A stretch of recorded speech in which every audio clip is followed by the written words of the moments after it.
Сухость глаз – это хроническое состояние, являющееся результатом недостаточной секреции слезной жидкости или повышенного испарения секрета слезных желез. В мире от сухости глаз страдают миллионы людей. Это самая частая причина обращения людей к глазному специалисту. Люди, подверженные этому симптому, жалуются на сухость, зуд и жжение в глазах. Некоторые жалуются на чувство присутствия инородного тела, то есть им кажется, будто им в глаза что-то попало. Подобное состояние также может приводить к слезящимся глазам, потому что сухость в глазах может рефлекторно вызвать их повышенную слезоточивость.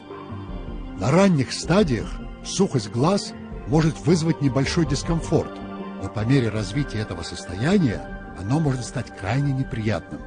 Важным моментом при лечении данного состояния и профилактике вреда для глаз является осознание симптомов сухости глаз и обращение за квалифицированной помощью. Оставленная без врачебного внимания хроническая сухость глаз может привести к инфекции глаз, их рубцеванию и, возможно, к ослаблению зрения.